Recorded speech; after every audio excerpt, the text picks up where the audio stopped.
আজ হলো 31শে মে। আজকের দিনে বাছাই করা গুরুত্বপূর্ণ কারেন্ট অ্যাফেয়ার্স আমরা ডিসকাস করব, যা বিভিন্ন চাকরি পরীক্ষার জন্য গুরুত্বপূর্ণ। এই চ্যানেলে প্রতিদিনে লেটেস্ট আপডেট কারেন্ট অ্যাফেয়ার্স আমি ভিডিও আকারে তুলে ধরি, তাই চ্যানেলটিকে সাবস্ক্রাইব করতে ভুলবেন না। প্রথম প্রশ্ন, যে স্বাধীন ভারতে ইউজিসি বিল পাশ করা তৃতীয় রাজ্য কোনটি? এটির উত্তর হবে কিন্তু আসাম।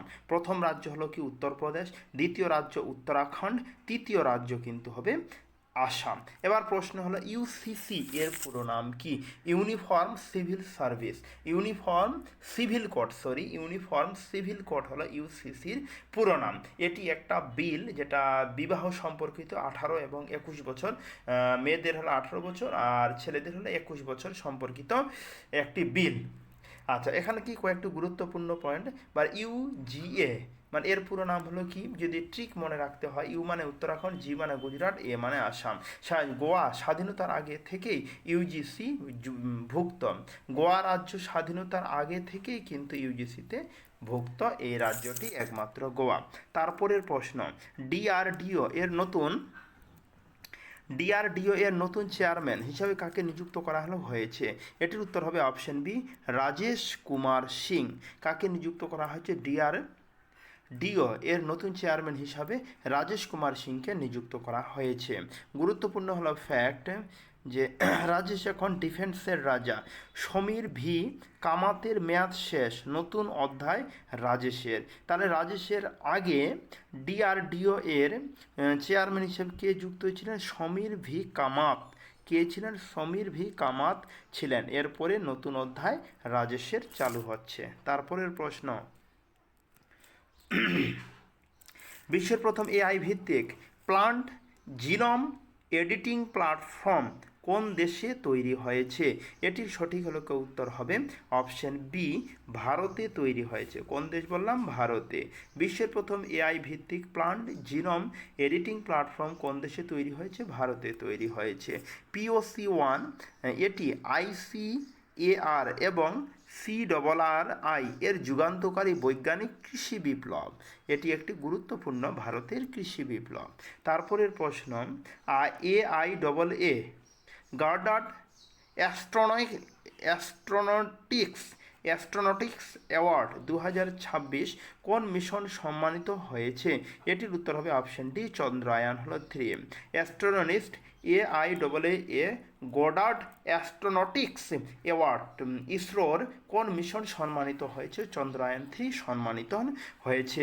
হ্যাক পয়েন্ট বা গুরুত্বপূর্ণ পয়েন্ট, চাঁদের দক্ষিণ মেরুতে ল্যান্ডিংয়ের জন্য আমেরিকার এই বিশেষ স্বীকৃতি। ইসরোকে আমেরিকা থেকে এই বিশেষ স্বীকৃতি প্রদান করেছে চাঁদের দক্ষিণ মেরুতে সফলভাবে ল্যান্ডিংয়ের জন্য এই সম্মান দেওয়া হয়েছে। পরের প্রশ্ন, জাতিসংঘের সংঘাত সম্পর্কিত যৌন সংহিতায় ব্ল্যাক লিস্টে প্রথমবারের মতো কোন দেশের সশস্ত্র বাহিনীকে অন্তর্ভুক্ত করা হয়েছে? উত্তর ইসরায়েল এবং রাশিয়া। জাতিসংঘের সংঘাত সম্পর্কিত যৌন সংহিতায় ব্ল্যাক লিস্টে প্রথমবারের মতো কোন দেশের সশস্ত্র বাহিনীকে অন্তর্ভুক্ত করা হয়েছে?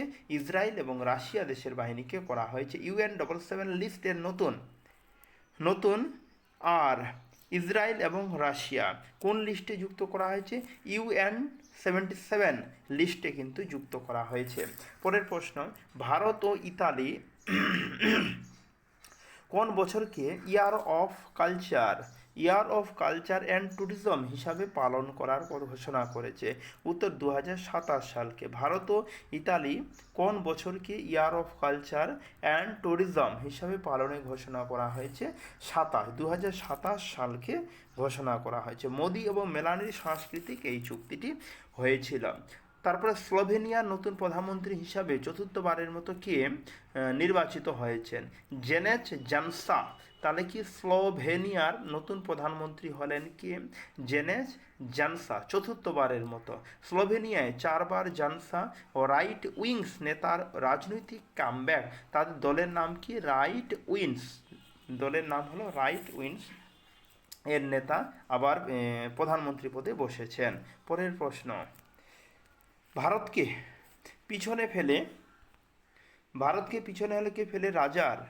ভারতকে পিছনে ফেলে বাজার মূলধনের ভিত্তিতে বিশ্বের পঞ্চম বৃহত্তম শেয়ার বাজার কোনটি হয়েছে? পঞ্চম বৃহত্তম শেয়ার বাজার কোনটি হয়েছে? তাইওয়ান। অপশন বি, ভারতকে পিছনে ফেলে পঞ্চম শেয়ার বাজারে স্থান অধিকার করেছে তাইওয়ান। কোন দেশ? তাইওয়ান অধিকার করে। এআই ও সেমিকন্ডাক্টর বুম, তাইওয়ানের চিপ ভারতের মার্কেট ভ্যালুকে টপকে গেল কত ট্রিলিয়নে? এখানে 4.95 ট্রিলিয়ন, আর ভারতে ছিল 4.92 ট্রিলিয়ন। তারপরের প্রশ্ন, ভারতের তৃতীয় বৃহত্তম অপরিশোধিত তেল সরবরাহকারী দেশ কোনটি হয়েছে? ভারতের তৃতীয় বৃহত্তম অপরিশোধিত তেল সরবরাহকারী দেশ কোনটি হয়েছে? এটির উত্তর হবে অপশন বি, ভেনেজুয়েলা। কোন দেশ হয়েছে? ভেনেজুয়েলা হয়েছে। আচ্ছা, RUV ট্রিক ও টপ 3 তেলের বাজার মনে রাখার সূত্র এটি কিন্তু একটি। তারপরের প্রশ্ন, ভারতের প্রথম নারীদের নেতৃত্বে পরিচালিত সৌরবিদ্যুৎ কেন্দ্র কোন রাজ্যে শুরু হয়েছে? উত্তর হবে তেলেঙ্গানা। ভারতের প্রথম নারীদের অত্যন্ত পরিচালিত সৌরবিদ্যুৎ কেন্দ্র কোন রাজ্যে শুরু হয়েছে? তেলেঙ্গানায় শুরু হয়েছে। তেলেঙ্গানায় 1 মেগাওয়াট নারী শক্তি খাম্বাদ জেলায় স্বনির্ভর গোষ্ঠীর 3 কোটি টাকার উদ্যোগে এই প্রকল্প চালু হয়েছে। পরের প্রশ্ন, সরকারি জুনিয়র কলেজে বিনামূল্যে সকালের নাস্তা এবং দুপুরের খাবার দুইটি প্রদানকারী প্রথম রাজ্য কোনটি? তেলেঙ্গানা। সরকারি জুনিয়র কলেজে বিনামূল্যে সকালের নাস্তা এবং দুপুরের খাবার প্রদানকারী প্রথম রাজ্য কোনটি? তেলেঙ্গানা। তেলেঙ্গানা রাজ্যে সরকারি কলেজগুলিতে সকালের নাস্তা এবং দুপুরের খাবার প্রদান করা হবে।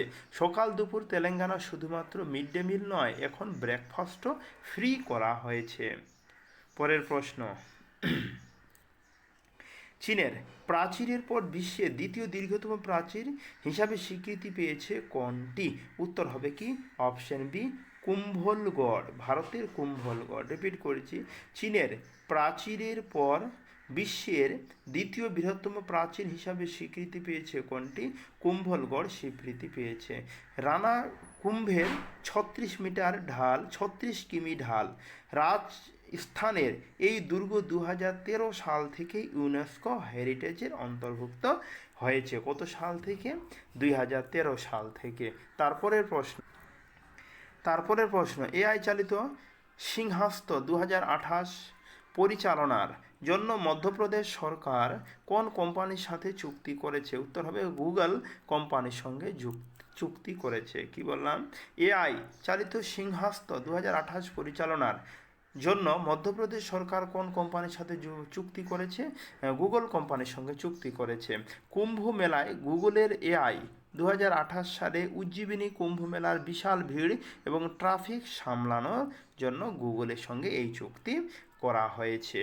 পরের প্রশ্ন, প্যারা অ্যাথলেটিক্স চ্যাম্পিয়নশিপ 2026-এ বর্ষা নিক্ষেপে F64 ক্যাটাগরিতে কে বিশ্ব রেকর্ড গড়েছেন? উত্তর হবে সুমিত অন্তিল।